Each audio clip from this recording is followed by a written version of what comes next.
Ja, dis nogal hierso baie nuwe gesigte hierso.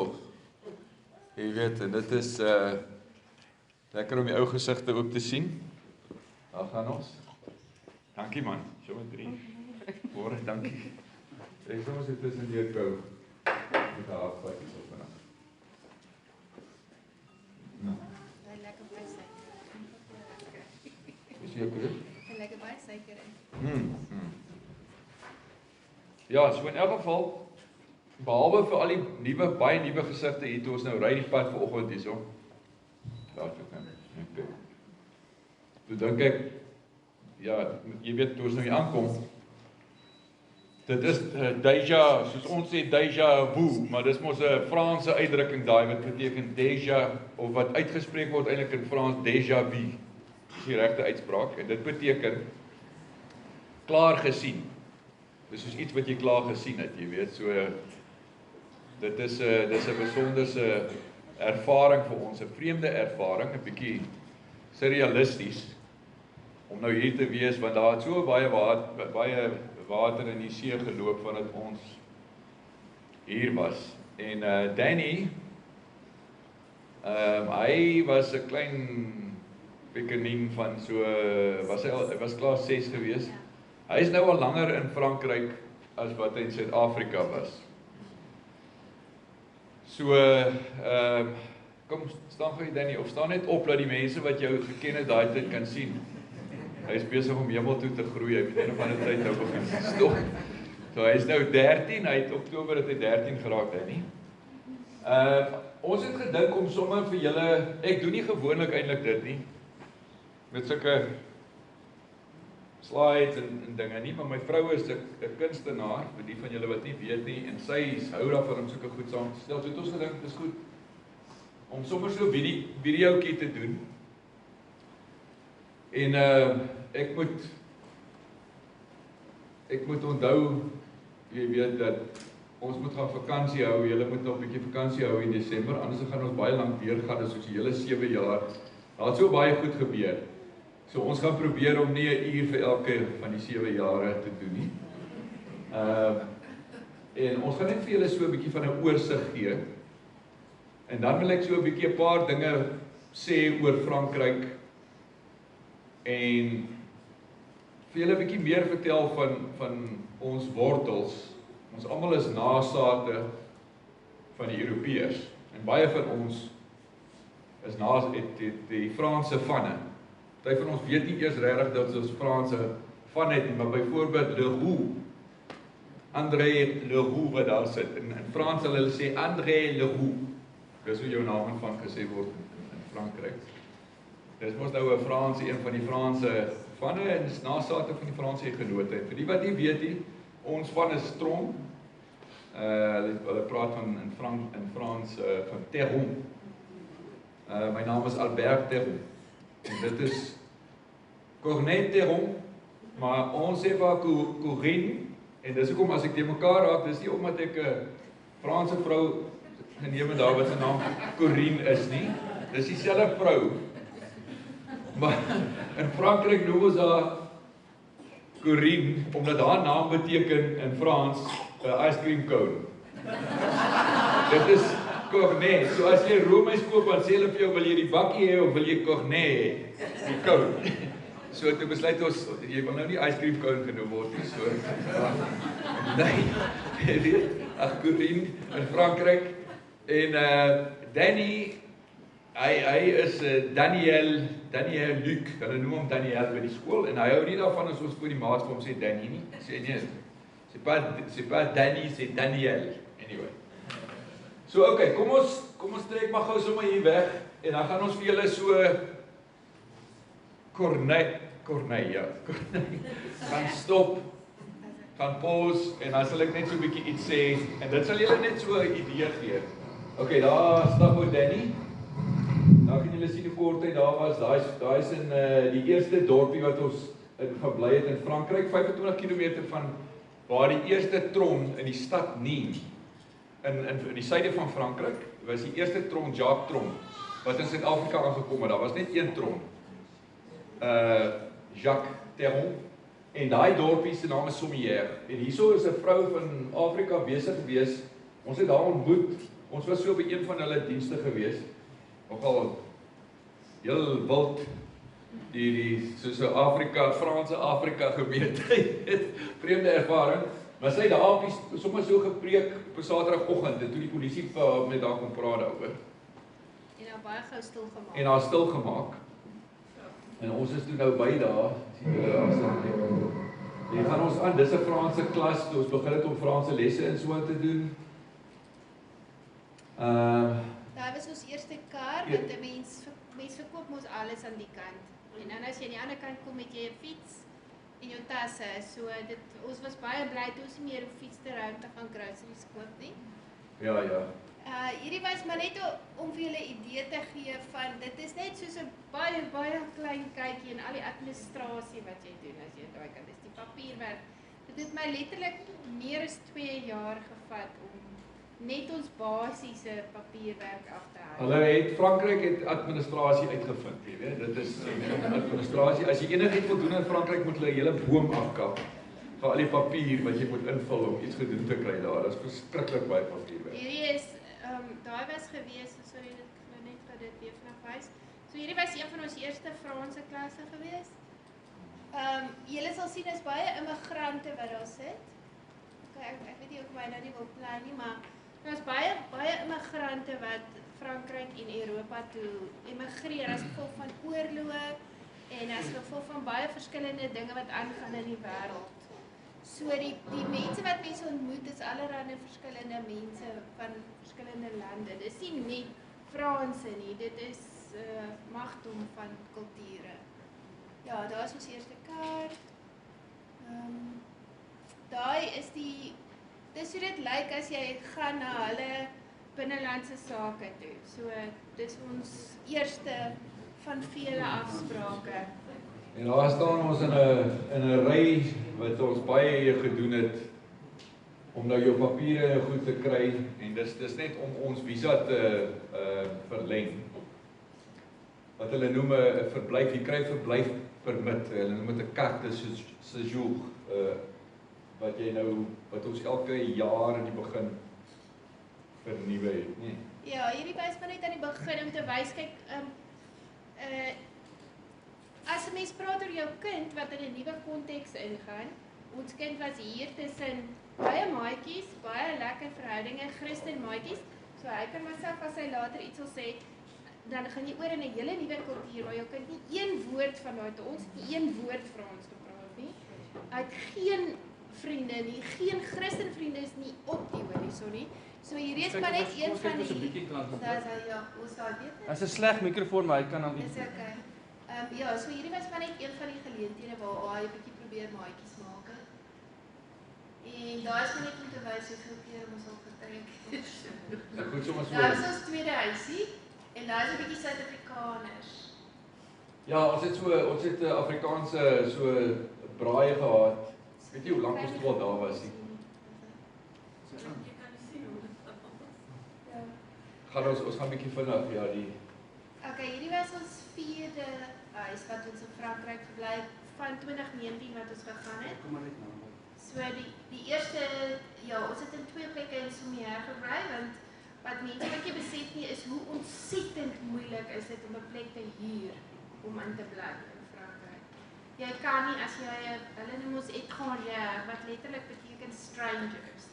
Jy kan nie sommer net 'n huis huur. Jy kan nie net instap en sê hallo, ek is hier, ek wil in die ou check jou 'n bietjie uit en vra vir jou 'n bietjie papierwerk nie. Jy moet bewys dat jy belasting betaal in Frankryk om mee te begin. So om daai dokument in te gee, moes jy al ten minste 'n jaar in Frankryk gebly het. So ons was letterlik die Here getrou het vir elke huisie of plekkie of gaatjie waarin ons kon gebly het. Ja, so hierso trek ons nou einde van 2019. Meer noord, ons het in die suide begin, toe het ons na die Vosges area toe gegaan, wat in die middel van Frankryk is, en van daar af het ons iemand ontmoet by France pour Christ, wat France for Christ beteken, wat 'n sendingorganisasie daar is, en toe hulle vir ons ontmoet, toe sê hulle nee, trek 'n bietjie nader, toe trek ons nou weer. En hierdie was die volgende trek gewees. toe het ons al 'n paar goedjies, toe het ons nie meer net swart sakke. Daar was ons vierde huisie. Nou net 'n lekker wafel geëet van ons nuwe blou toaster. Dit is baie lekker as dit in 'n toaster is. Dis is ons nou in die sitkamer, so het nou baie dingetjies om te doen hierso. En dan daar is die kombuis. Hier is die toaster. En daar is 'n Hy hou baie van daai toaster. spens, die koffie. Ja, mens kan ook maar net sê dat in Frankryk koop jy nie meubels wat klaar aan mekaar gesit is as jy dit nie koop nie. So jy kan nie in 'n winkel instap en sê ek wil daai ding koop, daai kas wat ek wil hê, jy moet hom aan mekaar gaan sit. Hy kom in 'n boksie. So alles en 'n mens het niemand om jou te help nie. So alles moet jy En dis 'n goeie metafoor vir Frankryk. Frans het alles in boksies. Elke ding het sy eie plekkie en sy boksie en sy manier wat hom aan mekaar sit. Dis hoe dit die lewe is daar. En is nogal nie so maklik om party van daai goed op mekaar te sit nie. Veral as jy nou die boek in Frans moet lees en jou Frans is nog nie so goed nie. Dit is 'n klein avontuur daar. Ja, die beskrywings, die handleidings is ook nie in Engels. Dis nie in Engels nie. Nee. Frans hou nie van Engels nie. So as jy Frankryk toe gaan, moet jy maar daai mooi verstaan. Sê maar liewers probeer Afrikaans praat, dan gaan hulle jou meer help as wanneer jy Engels probeer praat met hulle en hulle hou nie van dit. So hierdie was Danny se die eerste skool was ons net so 'n maand, was hy net so 'n maand in Frankryk en toe het ons geskuif omdat Frans Priester ons gevra het om nader te trek en hierdie was nou sy skool wat ons gedink het 'n bietjie langer by gaan wees op daai stadium.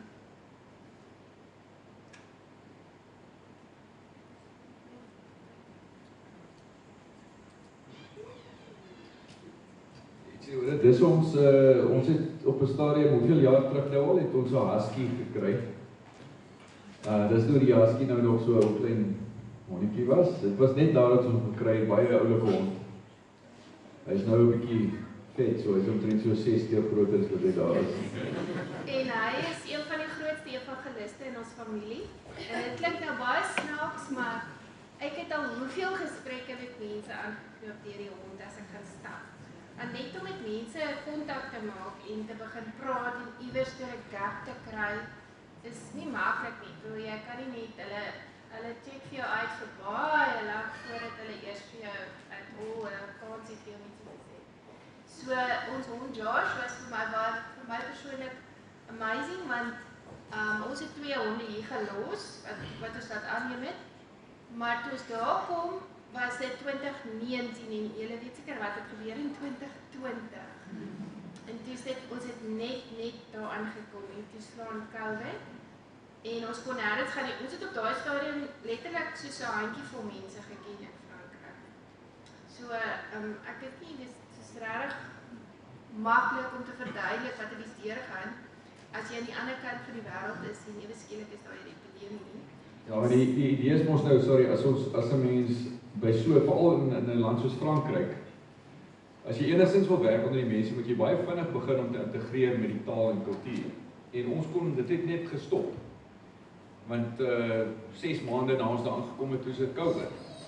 En ek weet nie hoe dit presies in Suid-Afrika was nie, maar die maatreëls was baie streng geweest. Op 'n stadium, jy kon glad nie, jy mag nie eers, dink ek op 'n stadium mag jy nie verder as Jy mag 2 kilometer van jou huis af, mag jy nie eers gaan stap het nie. Verder as dit. So ek weet nie hoe ek het vandag gesê, hoe gaan hulle dit toepas? Hoe enforce hulle nou dit, maar in 'n geval. Miskien kan jy jou stop en sê, okay, waar is jou huis? Hoe ver is jy weg van jou huis af? Maar so dit was crazy geweest. Dit was net crazy. Daar is nie 'n ander woord. Ja, en in daai tyd het ek 'n galblaas noodoperasie gehad. So ek moes na die hospitaal toe gaan sonder hulle. Hulle mag my nie gesien het nie. En ek moes alles in Frans. Ons het al geneem na die noodgevalle toe, want dit was die een oggend was dit regtig soos sy moes onmiddellik gaan. Sy het ontsettende pyn gehad. So ek het haar gejaag na die noodgevalle van 'n afdeling van 'n dorp so stad. Seker so 25 km van ons af. Maar toe sy nou ingaan, mag ons laat die toe sy nou baie in die tyd van COVID mos nou mag nie naby gewees het nie en sy kan 'n bietjie vertel wat sy nou daardeur. Ja, dit is 'n ander weird ervaring, maar mens weet net die Here is by jou want daar's niemand anders nie. Ja, so sy het toe nou die galstene verwyder. En sy moes na 'n ander hospitaal ook gegaan het met 'n ambulans en jy was Strasbourg toe gewees. Strasbourg. Ja. In Afrikaans, Strasbourg. Strasbourg, ja. En ja, so hulle het dan met die ambulans toe gevat. Ja, so in daai tyd was die hond vir ons eintlik amazing, want jy kan nêrens gaan nie, so at least kan jy met jou hond gaan stap en koneksie maak met mense. Ja, en net daarna het ons 'n huis gesien, omdat deel van my werk is ek 'n kunstenaar, so ek skilder. En dit is bitter moeilik om te werk in, ek weet nie wie van julle al in Europa was en in klein spasies was, maar dis nie 'n Suid-Afrikaanse huis nie. Dit is piep klein. En my skilderye is nie klein nie.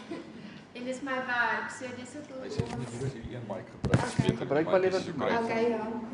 Ja, dit klink baie beter. Dis maar 'n bietjie aflosband. Ja. Ja, so dit was baie challenging op sy eie, want die rede hoekom ons kon inkom in Frankryk at all is omdat ek 'n talent, wat hulle noem 'n talent paspoort gekry het. Dit is soos 'n spesiale visum, en om 'n visum te kry om in Frankryk te wees vir 'n langer termyn as 3 maande is ontsettend moeilik en dit raak al hoe moeiliker. So die Here het regtig daai deur oopgemaak, want dit beteken dat ek mag werk, maar hy mag ook werk. So as gevolg van my werk mag hy daar wees en doen wat hy wil doen. Andersins is dit net soos, jy kan vir 3 maande gaan of jy kan vir 'n jaar gaan en dan moet jy heeltyd renew.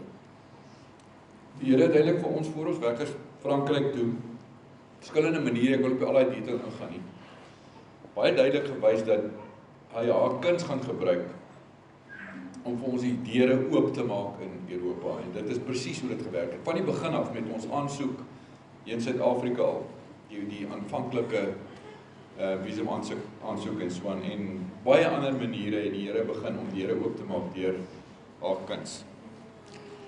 Ja, dit is nogal snaaks as ek nou hier is en ek dink terug aan die tyd toe ek hier gesit en skilder het en ek weet nie, die van julle wat my kinders ken, ek skilder in pixel, so dis ook 'n klein blokkies en ek altyd vir myself vra, maar hoekom is jy mal om hier te sit en blokkies skilder en dit, ek het maar net gedoen wat in my hart is en ek weet net die Here daai tyd vir my gesê, ek gaan dit gebruik om jou te stuur na mense toe wat jy nooit andersins sou by uitkom nie. En dit is regtig wat gebeur het. Maar in elk geval so na 4 huise wat ons ingebly het en ek moet heeltyd skoonmaak en vloere opvee en kyk, die vrouens is erg oor 'n huis, verstaan? As jy daar ingaan, is dit lyste wat jy moet voltooi. As jy uittrek, is daar lyste wat hulle check, kyk alles in die huis en dan is alles reg perfek soos jy dit gelos het. So vir my was dit senuitergend buite dat ek nie plek gehad het om te werk nie. Toe het ons 'n ou huis gesien wat ons gekoop het en wat ons begin restoreer het. So dis hoe ons dorp lyk en daar is ons huis wat ons gekoop het en begin restoreer het. Ja, dis eintlik hou net so. Daai huis, gee maar met die mic. Daai huis is sy het, ek weet nie nou hoeveel plekke sy gekyk het, want sy het 'n plek gesoek waar sy genoeg spasie het. Veral met die pixel kuns het jy afstand nodig. Want jy het nodig om te sien hoe dit lyk as jy van 'n lekker afstand af staan. En hierdie huis, die onderkant van daai huis was 'n ou garage gewees waar ou soos uit sy besigheid by sy huis gehad. So dis 'n groot gedeelte onder. En ons het daai huis gekry vir €36,000. Nou vir die van julle wat weet, jy kan omtrent nie 'n garage koop. Ek praat nie nou van soos jy ou se garage, ek praat 'n garage wat jy 'n motor in parkeer. Vir daai prys nie. Die Franse glo self en die Europeërs, as ons praat met hulle en sê ons het die huis vir daai prys gekoop, kan dit amper nie glo nie. So die Here het regtig dit vir ons gegee, maar julle sal nou sien hoe die huis gelyk het. Nou, so ons het baie werk gehad in die huis. Maar laat ek ook net by sê, hierdie was net na my operasie. So letterlik, ek het 2 weke na die operasie het ons die papiere geteken, die kontrak geteken en daarna moes ons intrek en begin renovate en Albert het net 3 maande gehad om die huis leefbaar te kry. Daar was geen water nie, geen krag nie. Daar was obviously nie verhitting die eerste jaar nie en ons kry -20 in die winter. So ons moes dit alles op sy eie doen, letterlik alles en ek het net my operasie gehad. Sy het 'n operasie gehad, so sy kon omtrent nie vanhoek optel nie en ek het nou net mooi daai tyd gekry, ek nou 'n lekker ou tennisbeseringkie met my arm in my voorarm en ek kan nie goed optel nie. En ons moet trek, jy weet. So dit was crazy geweest ons het nie geweet wat ons gaan doen nie. Nou, ons het toe op die ouende een persoon gekry wat ons gehelp het, maar die Here het ons deurgedra. So ons kon hom toe op die ouende intrek. Ja, die Here het regtig Jackie Munch, julle kan hom op julle gebedslysie sit, Monsieur Jackie Munch. Hy was die vorige eienaar se seun gewees en die Here het hom absoluut gestuur soos 'n engel om ons te help in daai tyd. Hy's nie 'n gelowige nie en ons bid vir hom en ons vertrou die Here. Hy bly in ons dorp, hy kry baie swaar op die oomblik. So dis 'n van sy eie besering. So dis 'n goeie tyd om hom te bedien. Ek sal miskien die naam vir julle aanstuur. Ja. Julle kan regtig vir hom bid. Hy's baie op ons hart. Amazing Franse oomie, maar harde diamant. Maar baie as hy vir jou help, dan help hy jou op 'n ordentlike manier en hy was soos 'n engel geweest daai man. Maar ons sal waardeer as julle saam met ons bid vir hom bid dat hy die Here leer ken. So ons vat sommer net vir julle hier 'n paar foto's van hoe die huis gelyk het.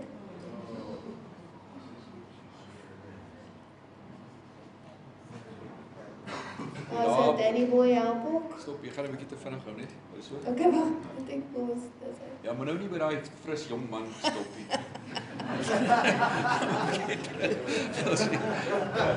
Daai los maar daai ene. Ja, soos julle sien, ek het 'n paar goed gedoen wat ek nog nooit in my lewe gedoen het. Toe ons in Suid-Afrika was, kon ek omtrent, jy weet, as ons 'n gordynraad moet opsit, dan vat dit my so 2 dae. Jy weet, en dan het ek waarskynlik my vinger iewers raak geslaan of iets weird gedoen. So ek het goed in die huis gedoen, ek het nooit in my lewe gedog ek sal so prakties raak met hierdie goed werk en goed. Ons het alles in daai huis gedoen, van die vloere, die mure, die plafonne. Ek het nou nog in hierdie laaste somer, Europese somer, het ek 2 vertrekke aangebou op ons groot stoep. So 'n ekstra badkamer en 'n eetkamer het ek aangebou. Die hele ding, alles, die plafonne, die drywalling ensovoorts. Ek is baie trots op dit. Julle moes nou gesê het, "Ai, Albert, dis amazing." As julle my geken het, as julle my voor die tyd geken het, dan sou julle regtig gesê het, "Albert, dis amazing." Jy kan nie eers met 'n Lego blokkies 'n klein gebouetjie gedoen het nie. Anyway, okay. So gaan man, okay, ou stadig, die mense kan sien al die werk wat ek gedoen het. So, en nou stop sy waar sy nie. Nee, ek joke van sy het regtig baie gedoen, my vrou ook. Ons het, hierso het ons, Danny, ons het daai muurpapier, ek weet nie wat 'n gom hulle gebruik het om daai muurpapier vas te sit nie. Maar dit was 'n mission geweest om daai goed af te kry met daai mure af oor. Hemel, dit was nie 'n grap nie. Daar kan julle sien hoe lê dit. Kan ek gou, Michael? Yes. Ja, so ek wil maar net sê, die projek gaan nog steeds aan. Ons bly nou 4 jaar in die huis en ons is nog nie klaar nie en ons sal ook nog nie gou klaar wees nie, want dit is ons wat dit doen en dis ons wat skoonmaak. So as daar gemors is, dis niemand anders wat gaan kom en dit vir jou kom skoonmaak nie. Jy moet dit self doen. Daar's geen helpers nie. En Daar's die mense wat in die huis werk hier. Daar's familie nie, daar's nie vriende. Daar's niks sulke goed nie, so jy doen al daai ander goed wat jy maar net kan sê, ag, kan jy gou daarso, mag gou daar maar skoon vir ons en doen jy iets anders. Daar's nie niks sulke goed nie, jy's die een. Jy weet, jy moet vir jouself sê, gaan maak maar gou daar skoon. Anyway, gaan. Dis ons badkamer, daar breek ons, daai hele stuk muur het ons uitgebreek. Hier sal julle nou vir Jackie Dis die stoep. sien. Jackie Mensch wat vir ons baie beteken het.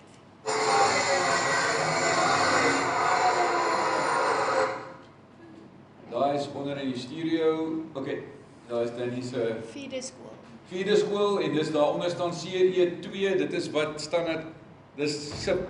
Nee, CCA Ek dink is omtrent standaard 2. Nee, dis SIP. nee, ek dink is standaard 1. Standaard 1. Okay, anyway, hulle het 'n hele ander Ja. stelsel.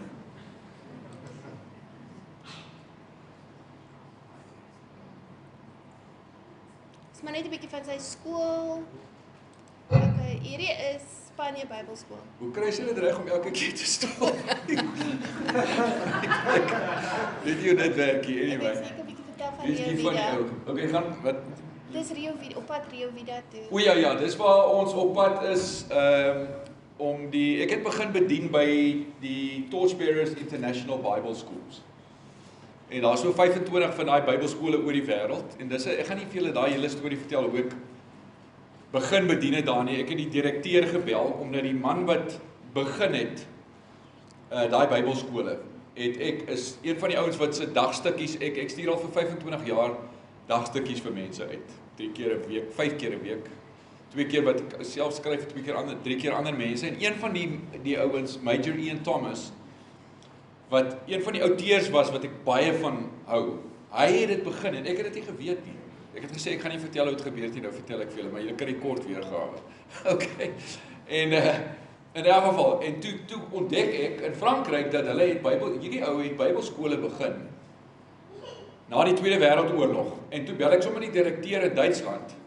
En toe doen ons 'n konferensie, online conference in die tyd van COVID.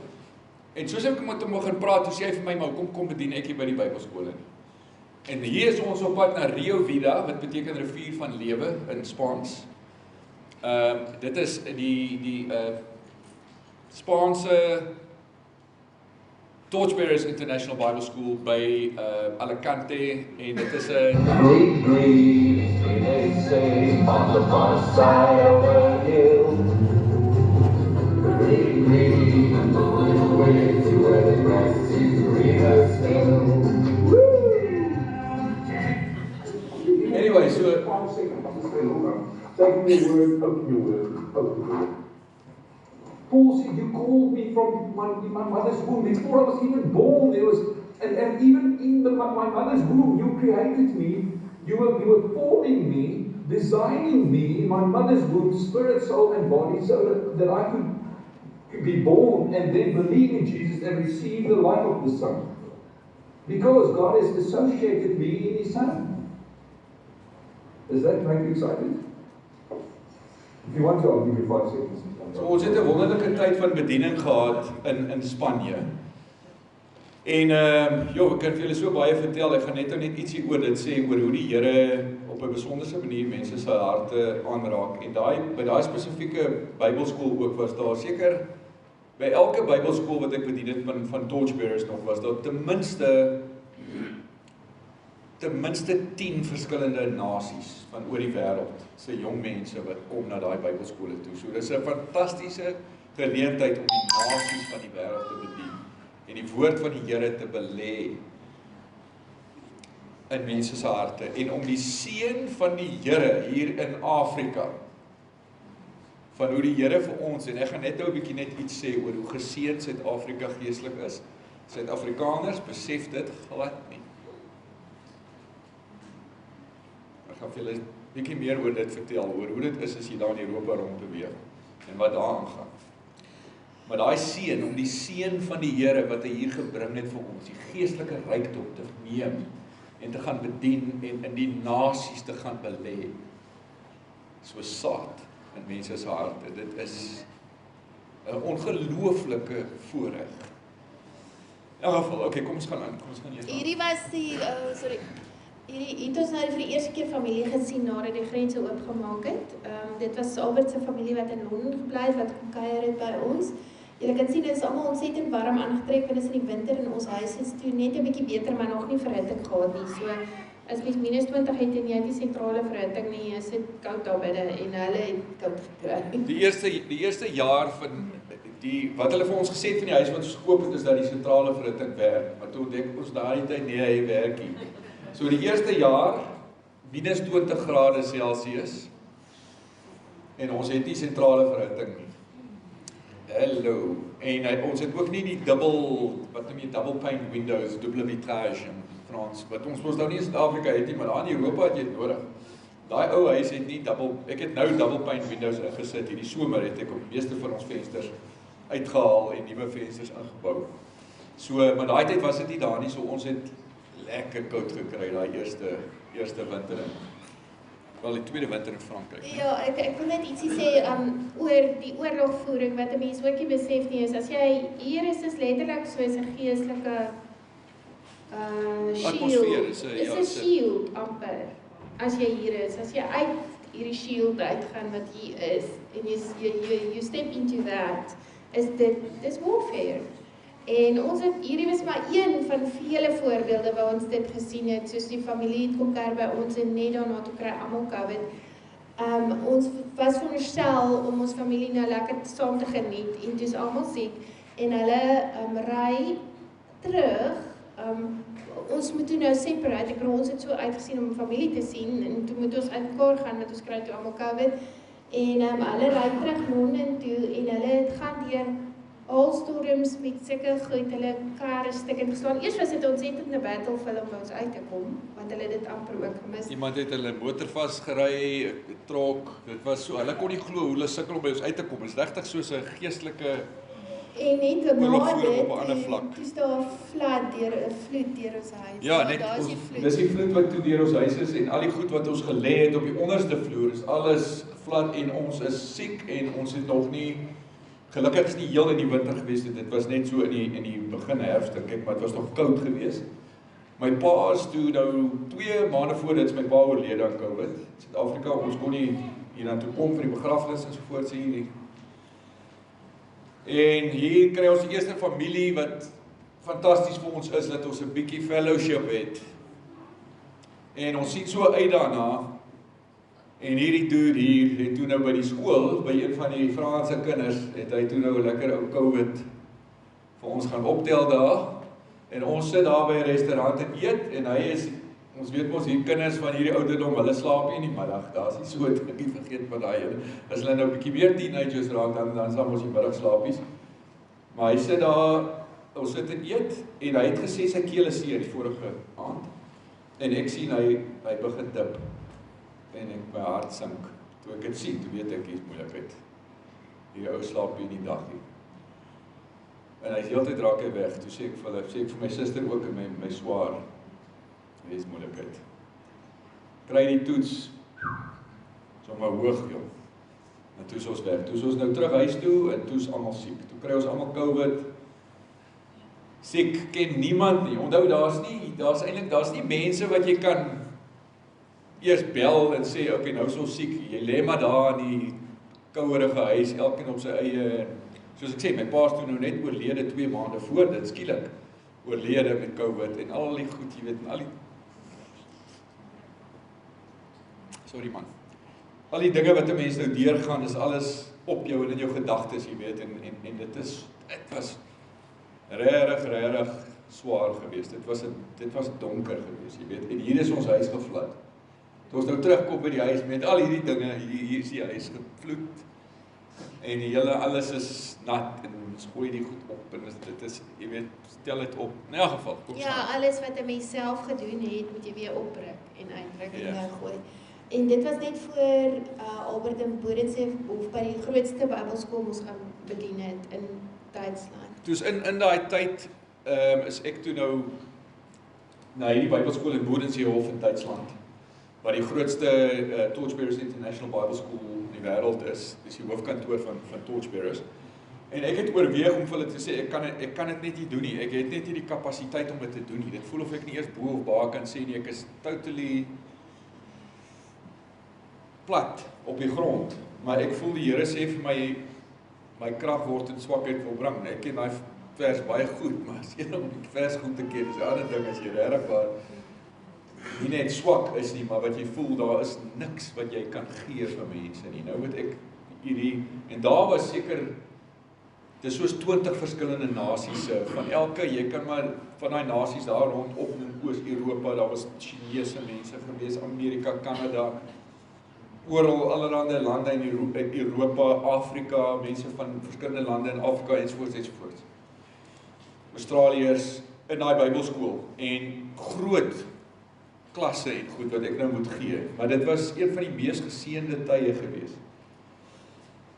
Want hulle het sommer vir my gesê, ek moet die Sondagoggend daar bedien het, want hulle het toe diensdae gehad, en toe sal mense van Bodensee-Hof, van die stad wat naby Bodensee-Hof is, wat ook kom, 'n groot diens. En vandat ek begin bedien, daai oggend, toe is daar 'n salwing van die Here. Salwing, God se teenwoordigheid, wat net absoluut amazing was. En die Here het my deur dit gedra met 'n fantastiese bediening. Ek kan vir julle so lank vanoggend besig hou met die terugvoering wat ek gekry het van jong mense wat se harte deur die evangelie geraak is. Anyway, kom ons gaan. Ja, hier is die uitsig van ons stoep af. So 'n bietjie mooier daarso. Hier wil ek ook maar net sê, as Hey, julle kom wil daai. kom kuier, Maar jy moet ons ons iets sê. waardeer Oor die braai. besoekers. So hier het ons 'n braai met die direkteur van In Context, 'n sendingorganisasie. Hy het nou net oorgegee aan iemand anders. Dis ons sending, ons Suid-Afrikaanse sending. Suid-Afrikaanse sendingorganisasie wat ons mee te doen het. En hulle het in Duitsland was hulle by 'n plek gewees en toe hy dis toe nou net toe ons met hulle ons het toe nou nog nie begin werk met hulle nie, maar 'n vriend wat ek in Suid-Afrika het, is by In Context en toe sê hy vir my, man, hy praat met Gustaf en hy gaan vir Gustaf sê hy moet 'n draai by ons maak. En toe sê Gustaf nee, hy gaan dit doen. En toe Gustaf en sy familie daar by ons. Toe sê ek vir hom nee, maar ons gaan braai. Jy weet, dit maak nie saak wat gebeur nie, maar ons gaan op ons stoep maar ons braai. Jy's 'n Suid-Afrikaner, jy kan nie braai nie. Jy weet al is die vleis daarso vir skaapvleis in Frankryk is R600 'n kilogram. Dis nou dink ek meer. So dit is crazy. Jy kan nie 'n chop, jy kyk maar net na dit. Jy weet, ek kyk lekker, ek kom in die slaghuis, dan tel ek hom maar so op, ek kyk en droom ek bietjie maar op. Is dit hoe 'n chop nou weer lyk, 'n skaap chop, jy weet? En dan sit ek hom maar weer neer. So jy kan nie varkvleis is 'n bietjie goedkoper. Hulle eet baie vark in Europa. Maar ons het dan 'n lekker braai gehad met Gustaf hulle. Dit was 'n fantastiese tyd. Die Here het ons so geseën. Ja, dus gaan maar net aan hier deur die skool, hier soos Danny se volgende skool voordat hy in Frankryk werk die skoolstelsel anders, jy het nie primêr en sekondêr nie. Jy het voorskool, primêr en jy middelskool en dan sekondêr. So wat se skool is hierdie? Hierdie was net voor middelskool, hy's nou in middelskool. Is dit Ellegaal se skool? Dis hoe die skool was lyk. Was daai Ellegaal gewees? Dis die volgende dorp. Ons dorp waar ons bly, die naam van die dorp is Ellegaal Fenetrange. Nou as ek dit vir my familie sê, die dorp se naam, dan my ma vra vir my, nou wat is die dorpie se naam? Jy weet my ma het so 'n bietjie geheue probleme so. Sy's fantasties in die dag, maar sy leef lekker in die dag. Sy onthou alles daar, maar gister en dis soos daai is verby. Nou vra sy elke dag met my, nou daai dorpie se naam sê gou weer vir my. En as ek nou vir haar sê, dit is Ellegaal Fenetrange. Dan sê sy, wat is dit? Is dit 'n sin? Dit klink soos 'n sin, jy weet. So is 'n baie lank naam, maar dit is eintlik dis die Duits is Hellering. Beteken soos 'n ring van lig. In Duits hel is helder. So dit beteken the ring of light. En Fenetrange is die dorpie net so ent weg van ons af. En soos Ellegaal naby Fenetrange. Dis wat dit beteken nou. Die skool, jy het gesê dis nie Ellegaal se skool wat hy. Dis die volgende dorp. Volgende dorp, maar laat ek net gou iets vinnig sê sommer hierso tussenin oor. Daar's die eerste, ja, daai jy sien julle Danny is heel opgewonde. Oor daai vis wat hy daar by die rivier, sommer daar by ons het 'n riviertjie so, dis terwyl ek by Bodenseehof Bybelskool was, wat Danny toe nou daar kry jy hierdie baie van hierdie minnows, heel kleintjies hier, so 'n bietjie groter enetjie toe, hy nou baie excited om sy pa te wys.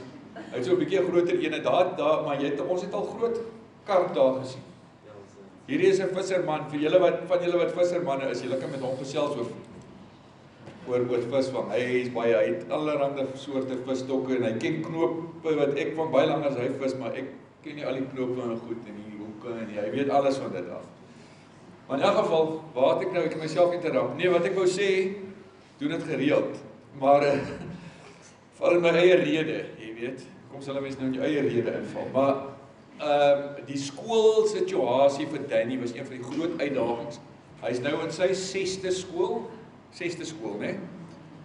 En sy heeltemal 'n ander soort stelsel, so hy's in hulle noem dit college en dan het jy lycée. Lycée is nou jou hoërskool. College is middelskool. So hy's nou in die middelskool. Hy het gegaan van 'n skool van 25 kinders, nie hoeveel was jy by Gerlingen? 25 na 'n skool van 1700 kinders. So dis 'n redelike groot skuif, hy het al deurgegaan in die skool, hy is met klippe gegooi, met stokke geslaan, hy is geklap deur Franse meisies wat nie grense ken nie, en so aan, groot, so hy het deurgegaan rowwe goed. Ons moes al skool toe gaan en in Frans goed gaan uitsorteer, want ek moet sê, die Here het my gehelp dat ek rustig bly en nie, want ek was een keer baie ontstel met die laaste situasie wat hy in die skool gehad het, ons eintlik vir hulle gesê, dit is nou genoeg. Dit is nou genoeg. Want julle is veronderstel om die kinders te beskerm. Maar hulle het so, julle weet mos nou die menseregte ding, dit raak so belaglik. Goed, die mense wat eintlik beskerm moet word, word nie beskerm nie. Maar die mense wat die dinge verkeerd doen, hulle is alright. Jy weet, so in elk geval, julle ken mos nou dit, ek hoef nie daarop in te gaan nie. Maar nou moet jy nog in Frans. Het is moeilik genoeg om dit in Afrikaans te doen. Jy weet, nou moet jy in Frans gaan en 'n situasie soos daai gaan uitsorteer. So hierdie seun van ons, skoollewe vir hom, is nie 'n grap nie. Dit is, as jy bid vir ons, kan jy regtig vir Danny spesifiek ook bid. En jy kan nie, ons het op 'n stadium gedink, nee, want ons moet maar homeschool doen, maar in Frankryk, ons het aansoek gedoen vir dit, niks teruggehoor nie, dit is nie sommer net vir kom haal nie. Jy kan nie sommer net homeschool nie. In Duitsland mag jy glad nie homeschool nie, jy mag dit nie. Frankryk kan jy doen, maar ons het dit gelos, maar dit is 'n lang proses. Ek wil net gou iets sê oor 'n geskiedenisklas in Frankryk. Ek weet nie, Danny kan self sê as hy iets wil sê, maar Daai is deel van my is dit deel van laaste jou stukkie preek daai? Ja, kom ons los op. Ek gaan nou vir julle vertel van sy history. Okay, hierdie was maar net die draai wat ons in Aix-en-Provence gemaak het. Ja, Aix-en-Provence is 'n stad in die suide van Frankryk. So ons het vir 6 maande daar bedien by verskillende gemeentes. Ek het by gemeentes bedien in Vence, Saint-Paul-de-Vence, Nice, Monaco, Aix-en-Provence ensovoorts. Ja, hierso is hulle besig om, wil jy praat oor jou vinnig oor jou? Ja, dis my studio en ons sal 'n bietjie vinniger beweeg.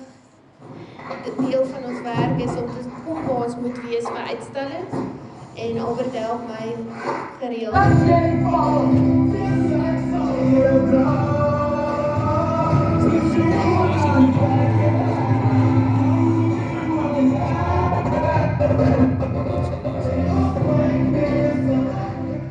Ons luister 'n bietjie na Afrikaanse musiek op die pad, jy weet. En om die kultuur so 'n bietjie aan die gang te hou, dan sing ons maar in Afrikaans. Hierdie Jy is raak my heeltemal vervreemd nie. in 'n Franse skoolkonsert. Ja, wil jy daai kan jy aansit. Stop. Hoor.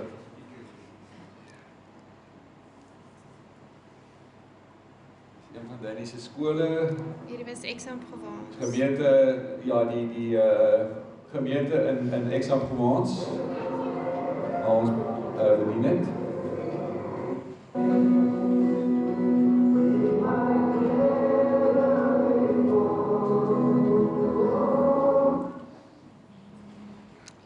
Ja, dit is Danny se. Daar's 'n bietjie groter vis. Daar moet jy terug gaan. Danny sal weer hier met daai ene wys. Ek het nou opgewonde met die klein visie. Hierso is 'n beter enetjie, 'n forel. Wat hy die syde op sy verjaarsdag het hy 'n lekker trout, lekker forel gevang.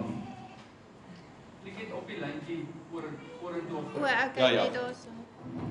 Okay, ja, hierdie is toe maar ons is klaar verby die forel. Wag, Kan wag. jy nou probeer terugry? Okay, nee, daar sê. Wat is daai? Okay, kom ons gaan vinnig, daar gaan hy. Ons moet sy forel kry. Dis sy moment.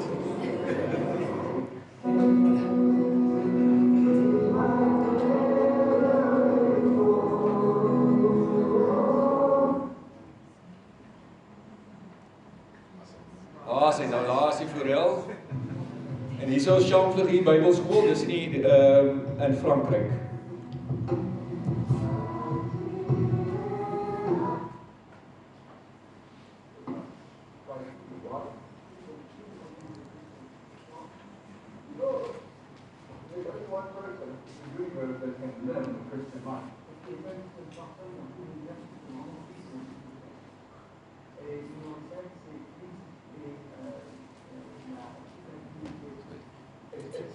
if I can use the analogy of the computer to stop.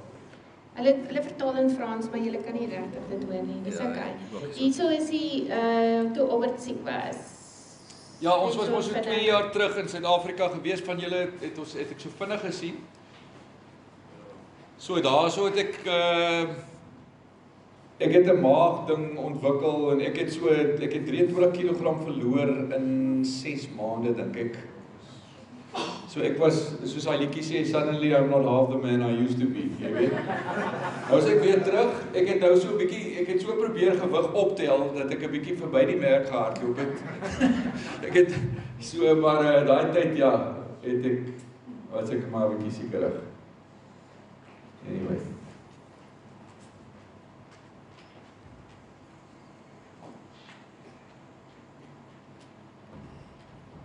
Ja, ons wys maar vir julle net sulke snippets van die ministry. Julle kan maar net foto's kyk, ons sal sit tussenin post, vir nie te veel tyd.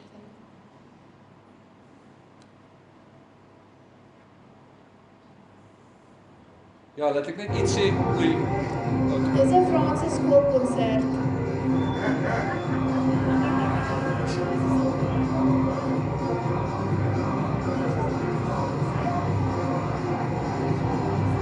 Dis middle school waar Danny nou is en hier begin ons huis ook al 'n bietjie beter lyk.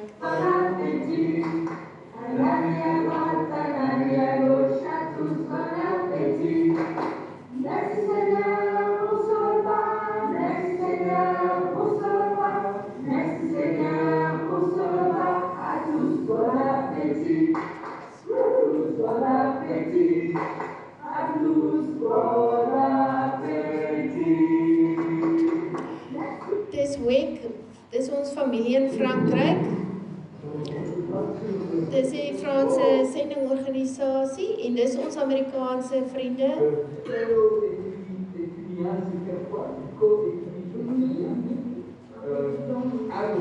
Albert het bietjie 2 maande spandeer om Frans te leer, spesifieke taalskool by te woon.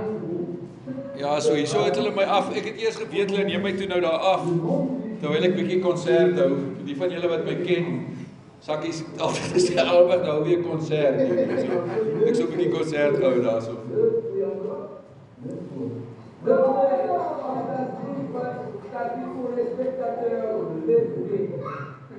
Et je pense qu'aujourd'hui, c'est comme ça. Mais voilà, il y a un moment. We have also today, pardon pour l'anglais, mais on a ici le petit et le petit. En wat ook hier interessant is Andrew het ons kom help, die man wat hierso sit, om verder aan te bou in ons huis. Hy is van Ierland.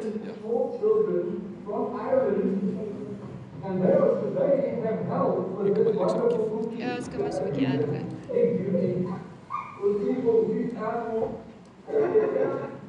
Les conjugaisons, malheureusement, c'est du par cœur. Nog Franse lesse. Franse lesse Moi, je vois que... van my tennispartner in Frankryk. Parce qu'il fallait qu'on appelle... Baie oulike man. Il y a 17 ans de professionnel. Baie geleerde ou. Ja. Iets oor Alexander. Ons het geregistreer hierdie jaar om 'n huis te wees waar ons Franse kinders kan inneem om Engels te leer. Dis 'n manier om te evangeliseer en om mense te leer ken. En dit was ons eerste Franse Engelse student. Hy kom van Parys af. So hy's nogal 'n karakter en 'n half. Die Parysenaars is 'n ander soos 'n nasie op sy eie. As jy dink die Franse is vreemd, dan moet jy nou daai Parysenaars 'n bietjie weet te doen kry. So hierdie ou het omtrent vir ons nogal 'n uitdaging gegee. Dis waar ek nou die plekke aangebou het op die stoep. En dis Corneille se studio. Dis daar kan julle sien ons huis lyk maar 'n bietjie beter as wat hier begin gelyk het. Daar is die eetkamer wat ek aangebou het. En dis ons het oopgemaak daar, meer 'n oopplan kombuis. Daai kas wat julle daar sien, het ons by 'n tweedehandse plek gekoop en hy was 'n storie om uitmekaar te haal en op te dra by die trappe. Was nie 'n grap nie, is die werkdirekteur. En sy gesin, hulle het vir 'n naweek by ons kom bly. Dit is die Chamfleur die Bybelskool van 2025, probeer maar net aan. En dis dit, nee. Ja. Okay. Ek weet nie of jy iets oor 'n light wil sê nie. Ja, hierdie is sommer so 'n online gift shop wat ons begin het, sommer vir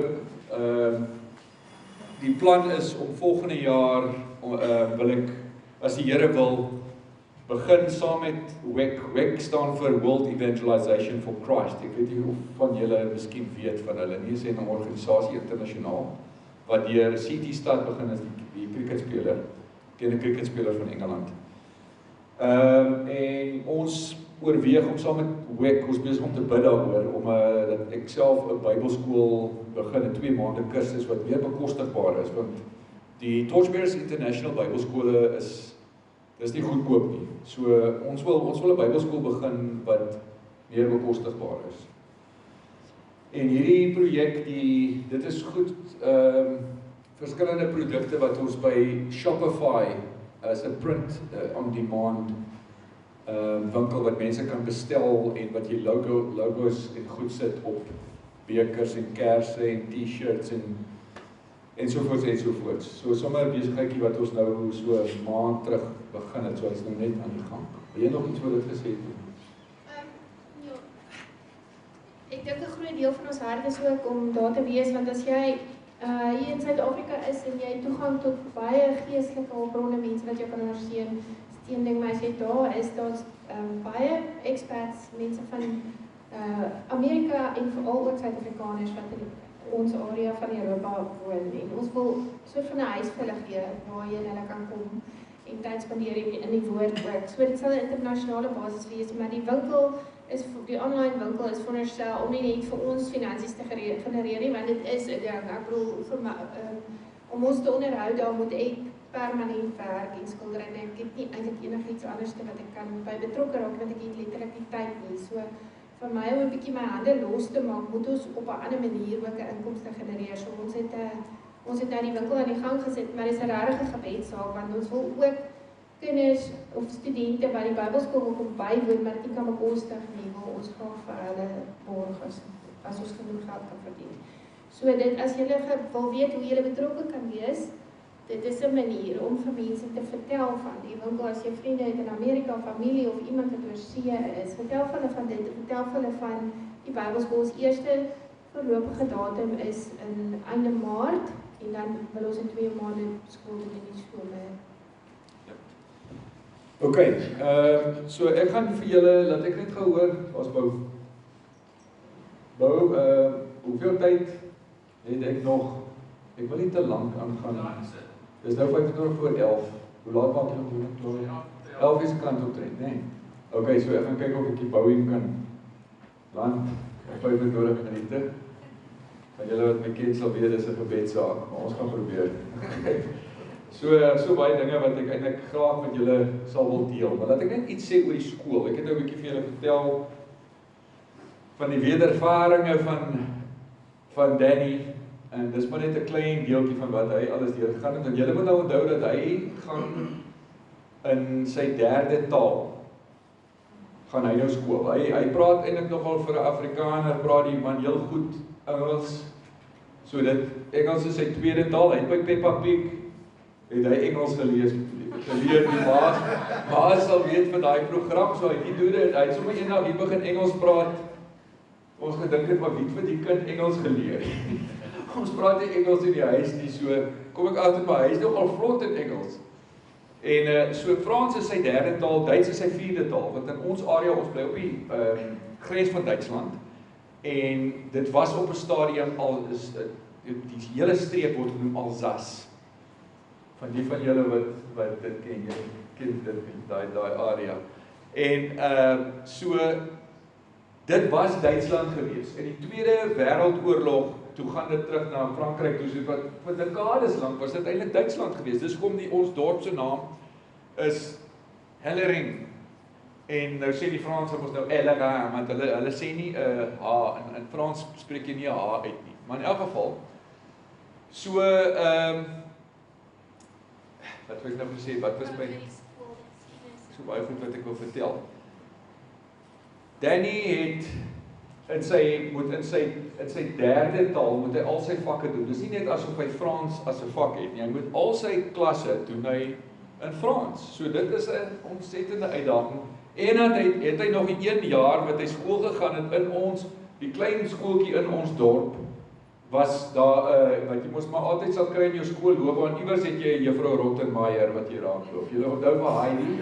Juffrou Rottenmeier, jy weet wat jou 'n lewe lei. Is nie sommer van hier rond daai onderwyser nie, en hy het nou so, in sy wedervaringe het hy nou nog so antwoord gehad, wat hom geskree het, en te kere gegaan het met hom. Baie keer daar aangekom by die huis, en dink ons, oei, die kind het nou weer so swaar tyd gehad, met daai vrou wat vir hom so harde tyd gee, maar die Franse, laat ek net vir julle gou iets sê van hoe hulle is, in terme van, die van julle wat nie weet nie, en veral in die area waar ons is, hulle is aanvaar jou soos, Corneille net ook gesê het, ja, hulle noem jou les étrangères, so jy's die strangers, jy weet, selfs al sê ek nou, ja, ek is 'n descendant de Huguenot français, et on vient de Afrique du Sud, kom van Suid-Afrika, en ons is naast vir jou, as hulle hoor Afrika, dan sê jy, hulle vra vir Danny, hoekom is jy nou nie swart nie, hoekom is jy wit? En hulle dink die leeu's loop agter in jou tuin rond en goed, ek het hom net nou gesê, ek het gister gesê, ek moet eintlik sommer vir hulle sê, ons hou 'n leeu aan, jy weet, daar saam met ons hond, daar in Suid-Afrika.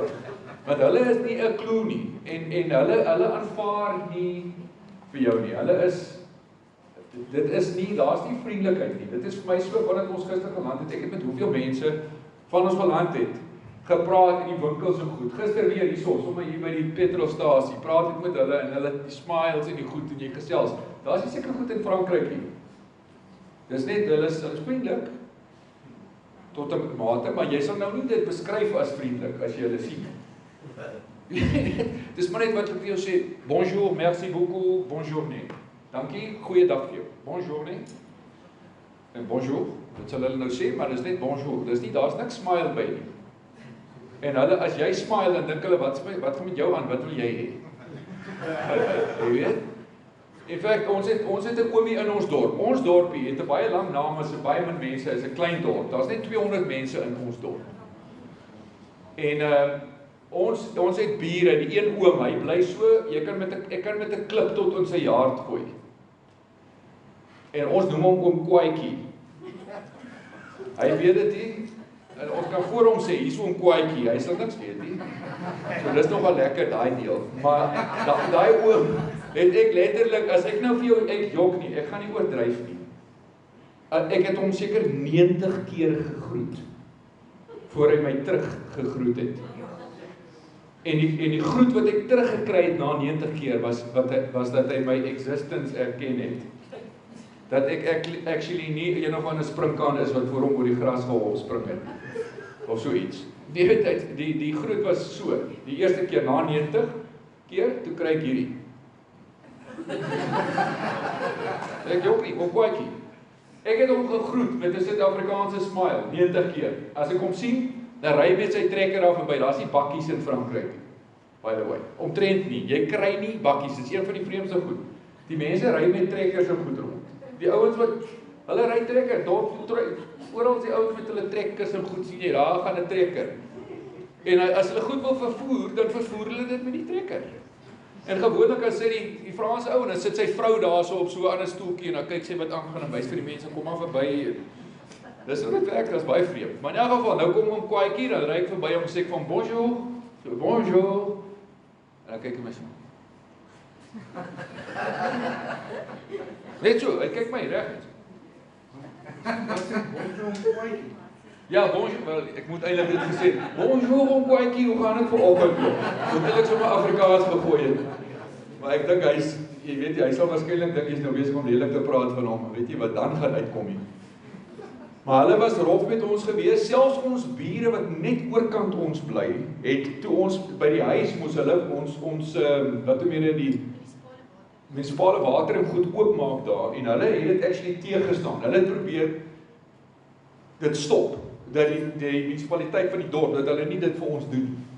Ek dink hulle het seker maar gedink, miskien as hulle nou al goed stop, gaan ons sommer so, hierdie étrangère gaan sommer besluit, hulle gaan maar liewer terug Suid-Afrika toe, jy weet.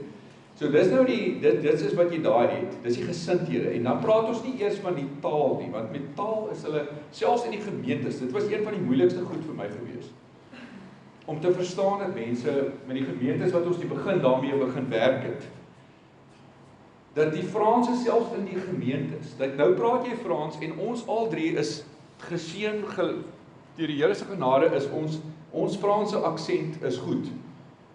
Ek het actually op een stadium was ons uitgenooi deur hierdie Jackie München, groot groep mense, en toe sê hy die Franse vir my 'n geweldige kompliment dat ek klink asof ek in Frankryk groot geword het, my aksent.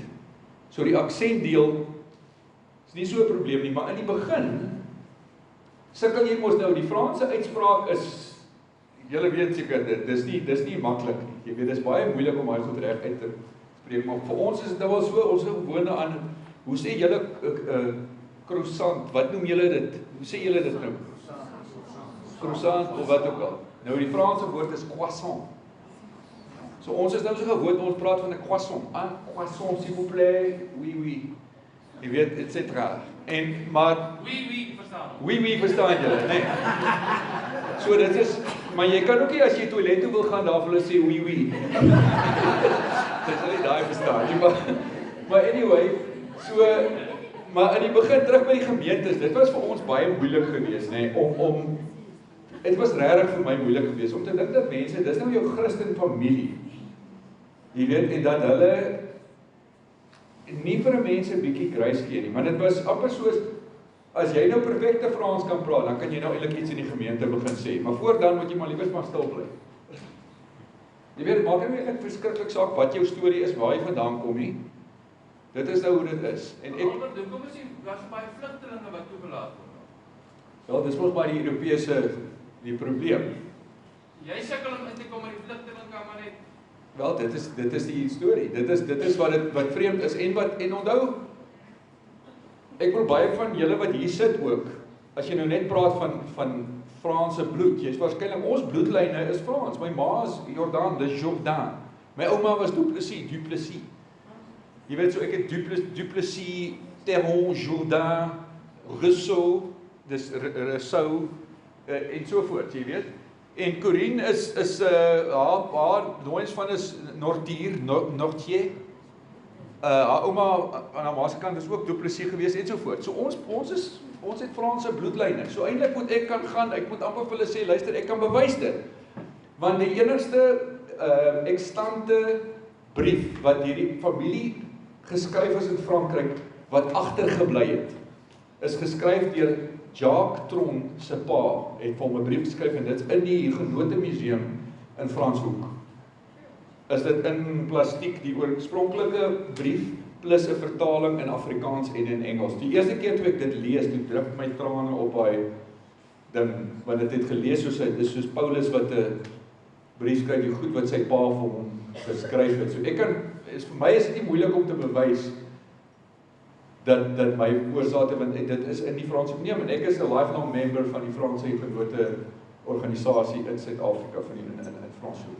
So, soos jy sê, Bou, dit is vreemd. Jy weet, dat ander mense kom net in, en ons is, eintlik in ons bloedlyne is ons Frans.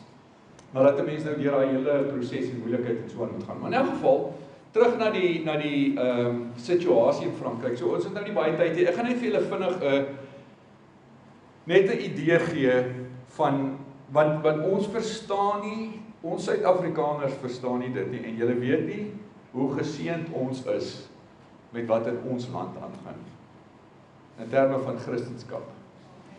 Die grond wat 'n mens het ook hier, jy weet die grond om te kan praat met iemand se hart, want dit is nie sommer, jy kan nie, om met 'n Franse persoon te praat, jy weet, oor die evangelie.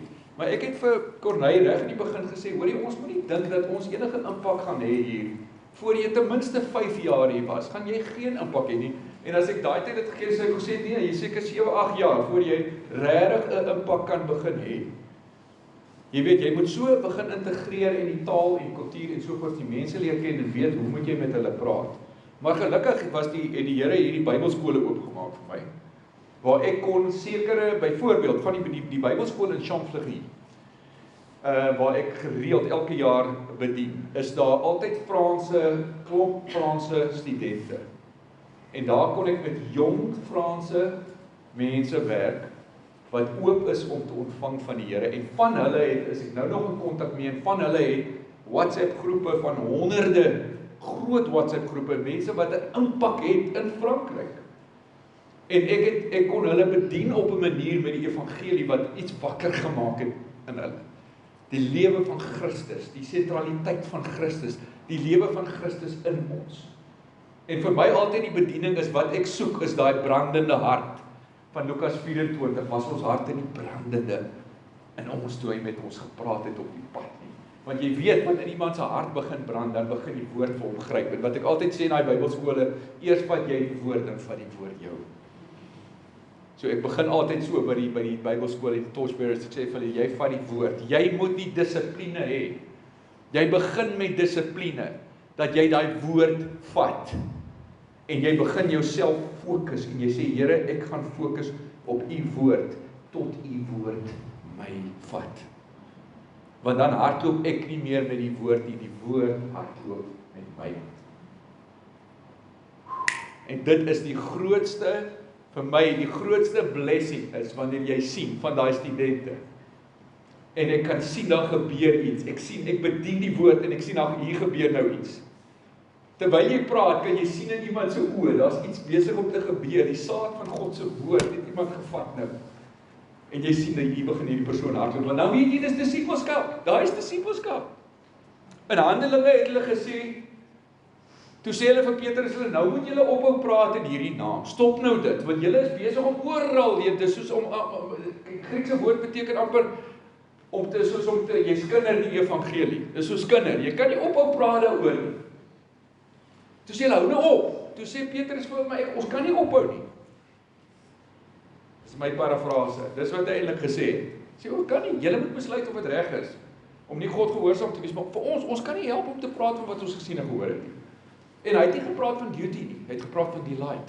It's not my duty, it is my duty. But it is for me, it is my delight. Ek kan nie anders as om te praat nie.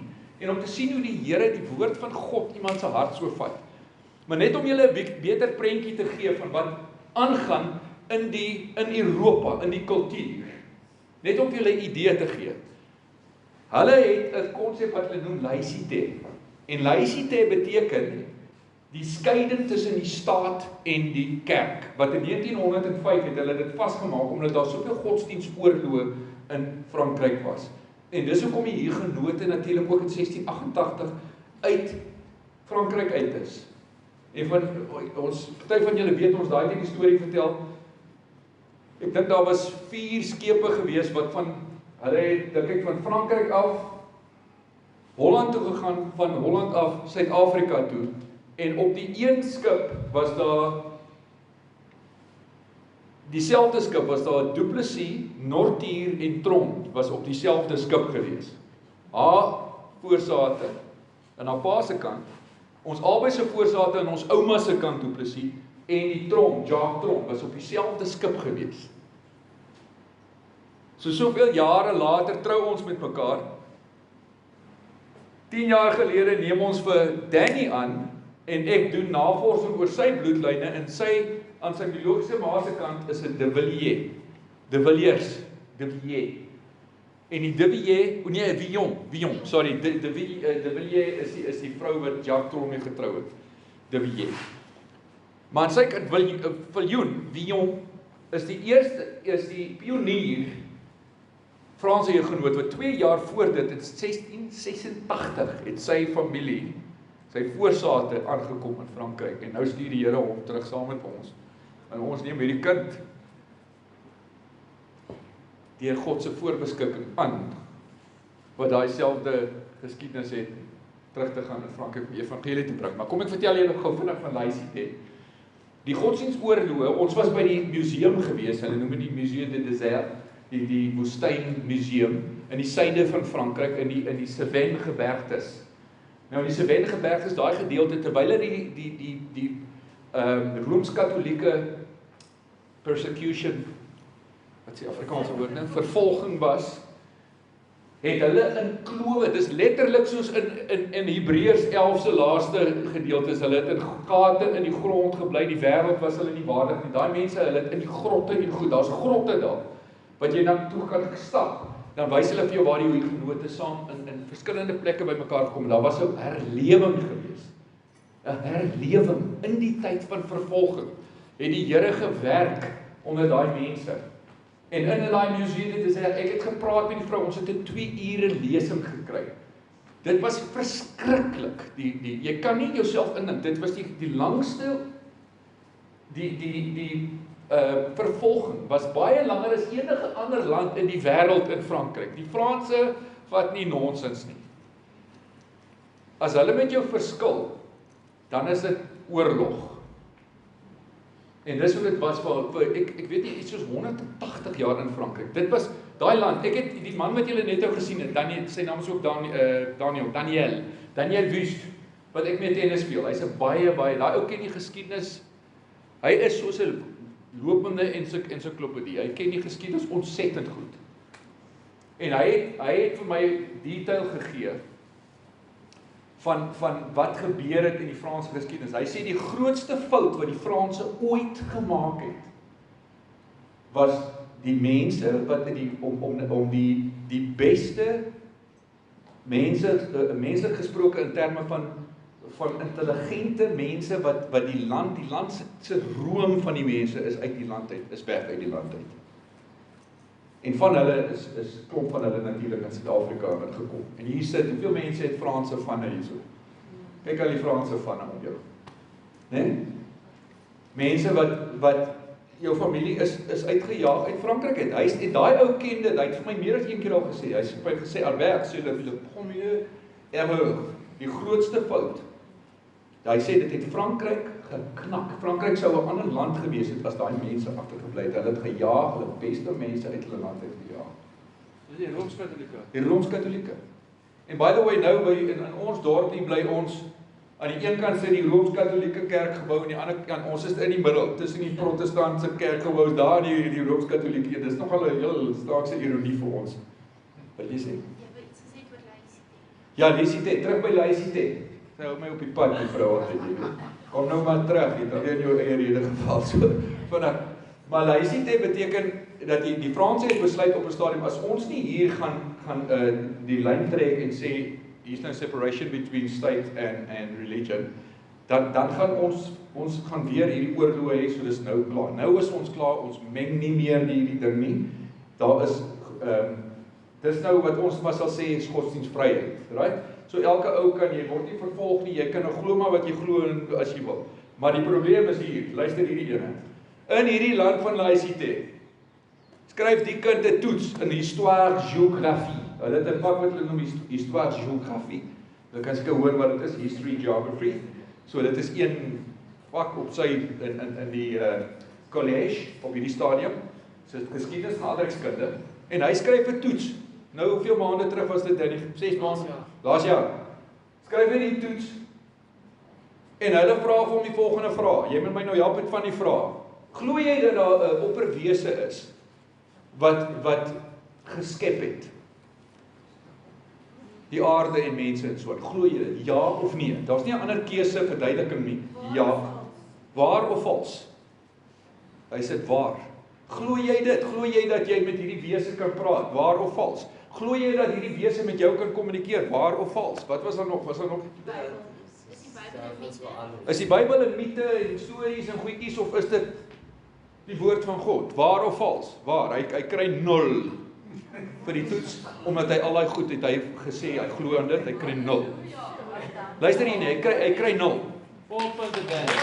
Ja, jy kan hulle baie stap jou is 'n volpunte gekry en hulle het hulle nie die klas vir jou, wat was die vraag van daai juffrou eendag gevra het? Ek het ons gevra een keer daaroor aan oor hulle ek het een keer daarvoor gevra oor die wel daar vir die juffrou nee, oor ons daar wat moet jy sê nou weer? Evolution. Ja. En ja, en ek het gesê van nee, my oupa het nie een keer vir my ma gesê nee, en soos in van evolution, omdat hy ape hulle sterte verloor, en party nie. So, ek praat net met die juffrou. En toe het sy paar ander goed daar gesê. Sy het nie geweet wat om te sê nie, want hy vra toe vas. Hy sê, "Hoekom moet net party apel as die herte verloor en nie almal nie." Jy weet. Maar in elk geval, so en hulle het 'n paar keer vra die juffrou nou, jy weet, glo daar iemand in hierdie persoon? God, dan sê hy reguit, sê hy op ja, ek glo in hom. Jy weet. Maar nou hoe hou jy van daai ene? Jy kry 0 vir 'n toets. En hy het toe die ding verloor. Miskien is dit die Here se genade. Anders was dit ons al uit Frankryk uitgeskop word. Ek was so vies vir daai ding en ek verstaan die wet van laïcité. Hulle streng op laïcité. En ek wou na die skool toe gegaan en ek het hulle gesê, "Verduidelik vir my bietjie hierdie laïcité ding. Waar is die laïcité hierso?" Vandat julle vir my kind sulke goed kan leer wat niks te doen het met wetenskap nie. Dis geloof. Moenie vir my sê dis wetenskap nie. Evolusie is ook nie wetenskap nie. Dis 'n geloof. Dis iets wat jy glo, dis nie bewys nie. Jy kan dit nie wetenskaplik bewys nie. Die beste wetenskaplikes in die wêreld erken dit, dat dit nie bewys kan word nie. Maar nou leer jy vir my kind hierdie goed, so waar is die laïcité? Dit is nie laïcité nie. Want dan neem ek dit verder op, buite hierdie skool en skryf 'n brief en verduidelik vir my asseblief, hoekom is dit laïcité, dat jy vir my kind allerlei goed soos hierdie kan leer, maar jy sê terselfdertyd dat hy mag nie sê wat hy glo, in die skole en goed mag hy dit nie doen nie. Jy mag nie 'n Bybel inbring nie, jy mag eintlik nie praat nie, jy mag nie met iemand praat enigiets oor geloof nie, maar julle is besig om vir hom geloof goed te leer van julle wat dit glo. Wat amper sê ek stupid genoeg is om te dink dat al hierdie detail wat jy in die skepping sien, het sommer net jy uit die lug uitgeval. Jy weet? Belaglik, absolute belaglike snert. Maar gelukkig kon hy toe nou nie die ding kry nie, seker maar gelukkig. Jy weet, want ek het hom gesê, ek soek hy ding, ek wil die bewys van daai hê, dat ek kan gaan, en hierdie ding, ek wou 'n foto geneem, dat ek so vandag vir julle dit gewys het, die opgesit het. Vir julle wys, die vrae wat gevra is, en die antwoorde wat hy gegee, die soort goed wat hulle vra. Nou dit is Europa, dis Frankryk, dis wat daar aangaan. Mense se harte is so hard, so ver weg van die Here. En in Europa, die stelsel van Europa is so. En ek sê vir jou, as jy 'n rukkie daar gebly het, dan kom jy baie gou agter. Hulle het die lewe so georganiseer. Jy weet, soos ons sê, jy's georganiseer. Daai ouens het daai ding so georganiseer dat dit lyk asof jy het niks nodig nie. Alles is vir jou georganiseer. So daar, dis amper soos 'n stelsel wat sê ons het nie die Here nodig nie, hoef nie afhanklik te wees van die Here nie. In enige sin nie. Ons lewe, en dis as jy praat met die mense, kom jy dit agter. Dis daai houding wat daar is. Jy weet, die staat kyk na my en alles is reg en ons stelsel is so, ons stelsel is so in plek. And by the way, die Boeing se wiele het nou net begin. Hy begin, "Thank you for flying with us. We will be landing in about 2 minutes." Okay. So dis 'n gevoel wat jy kry van hierdie mense as hulle nie gaan besef dat hulle die Here nodig het nie. Dan gaan jy nie vir hulle, jy kan nie vir hulle die evangelie bring nie. Jy weet, jy moet nie dink jy kan instap en nou kan jy net begin praat van Jesus. Dit werk glad nie so nie. Jy kan nie net, jy moet eers vir die persoon wys dat hy die Here, hoekom hy die Here nodig het. Dis soos iemand gesê het, jy sê vir mense, Jesus is die antwoord, dan vra hy vir jou, dan sê hy vir jou, maar wat is die vraag? Jesus is die antwoord. Antwoord vir wat? Kyk ons ek uitgesorteer, en jy bly in daai ander huis daar, wat? As jy die antwoord gekry, en om dan te verduidelik, nee, maar jy kyk verkeerd na die lewe. Jy het nie die regte perspektief op die lewe nie. Laaste gedagte wat ek by julle wil los, is hierdie. Jy kan die, soos iemand gesê het, jy kan die pitte in 'n pampoen tel, maar jy kan nie die pampoene in 'n put tel nie. En dis iets wat die Here op my hart gelê het, en al hoe meer die afgelope tyd, en ek het onlangs gelees van Andrew Murray, die beginsel van die saad in die koninkryk van God, en hoe belangrik dit is. En boere verstaan ons dit goed, jy weet dat elke ding in die koninkryk van God, wat die Here vir jou gegee het, is soos 'n saad. Dit wat jy gister beleef het van jou doop, dis 'n ervaring van die Here, wat iets is wat die Here sê, die beginsel van dood en opstanding, is soos 'n werklikheid, 'n waarheid wat soos 'n saad in jou hart is. Daai ding moet groei. En hy groei net as jy kyk na hom en hom oppas en hom water gee, en dan gee die Here die groei, en dan weet jy nie waar gaan dit eindig nie. En vir ons, die hoop wat ek het vir bediening in Frankryk, is om te sien, soos ek net nou gesê het, dat wanneer ek met 'n individu werk, dit gaan nie daaroor om te sê, ons het soveel mense en lysies en die Here toe gelei en dit gaan nie oor dit nie, dit gaan oor die individu, want jy weet nie. Paulus skryf in die Nuwe Testament, dan sê hy, groet Epenetus, die eerste vrug, die first fruit in Asia.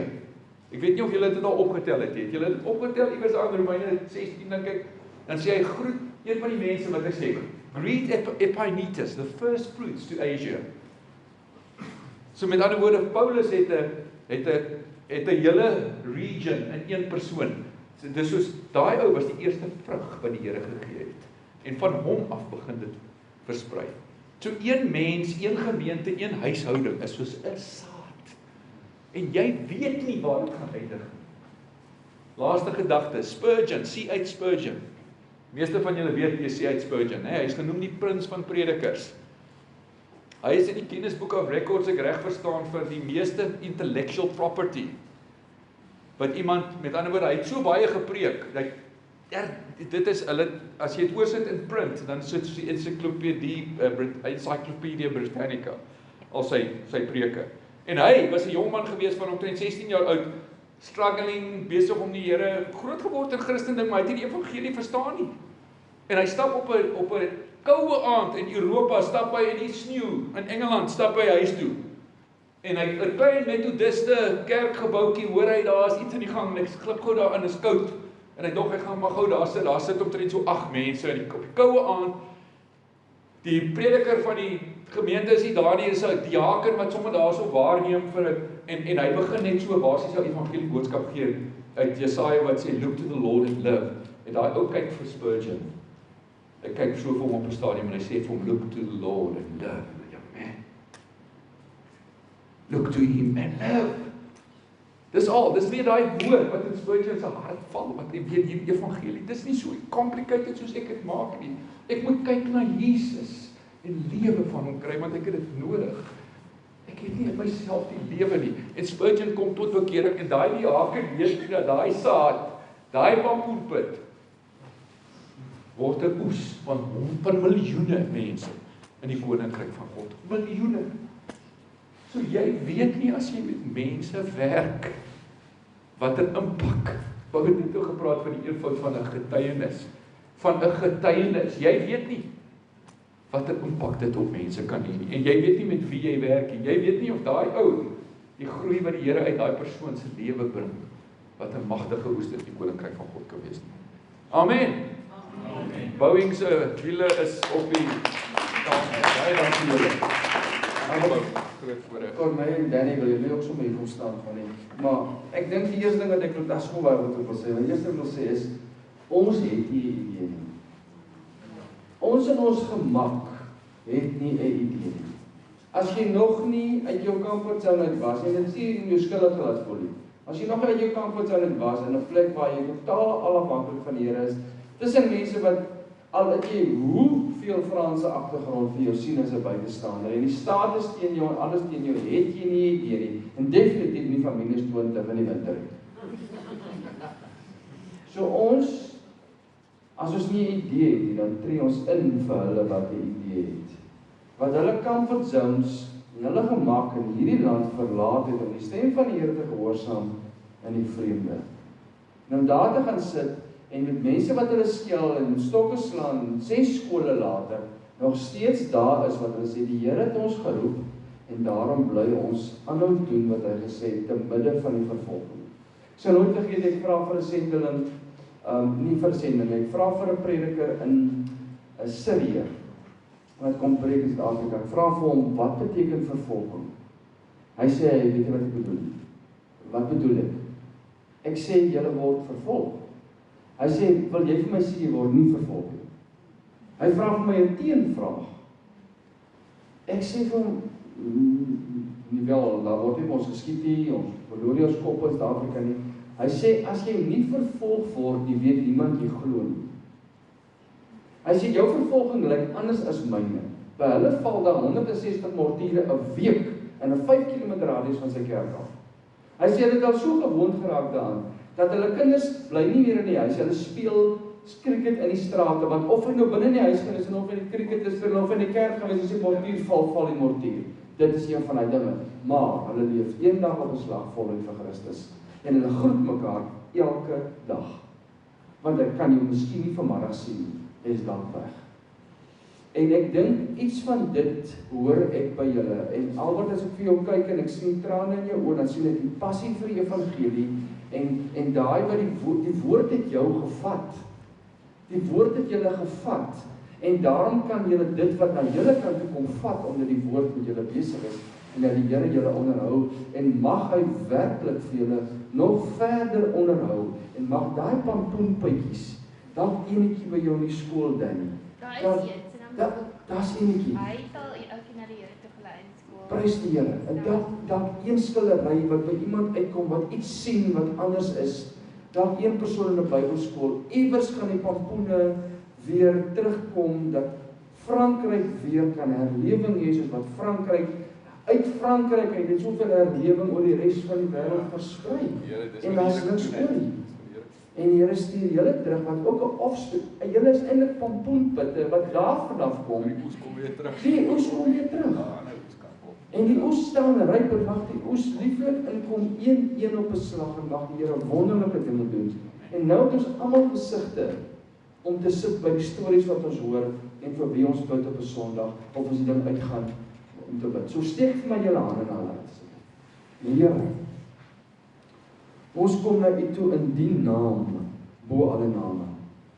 Die naam in wie opgesluit is voorsiening, beskerming, genesing, lering. Here, alles is in daai naam. En ons bid daardie naam en die bloed van daardie naam en die liggaam van daardie naam aan die Golgotha se kruis bid ons oor hierdie gesin en familie. En die opstanding van daardie naam en die krag van daardie naam oor hulle. Mag U vir hulle terugstuur, Here, en mag daai pampoenpitte in kosbare lieflike grond val. En mag dit die verhaal van die saad langs die pad en die saad in die vrugbare grond en die saad in die rots vlak grondjies en al dat, Here, mag dit herskryf word met pampoene oral. Pampoene oral, mag Frankryk die pampoenstaat raak van Europa, soos wat U deur pampoene kan werk. En lieflike kosbare vrug kan voortbring. Ons sê vir U dankie dat wanneer U stuur, Here, dan voorsien U. En dan is daar alles, al is dit koud vir tye, al is dit ou afgeleë huise vir tye, U bring herlewing in dit wat lyk na dood. Soos wat U in mense se lewens herlewing kan bring waar iets dood gegaan het in hulle siele. Gebruik hierdie gesin kosbaar. Dankie vir hulle getuienis, dankie vir hulle bravade. Ons seën hulle in die kosbare naam van Jesus Christus. Amen. Dankie vir julle. Praat met hulle, kry hulle besonderhede. As jy persoonlik in hulle lewe wil saai, doen dit. En ja, dankie vir julle. Sien vir julle volgende week. Was daar iets wat ek moes gesê het wat ek vergeet het? Niks. Going once, going twice. Alright. So, wat is Sondag vir julle verder?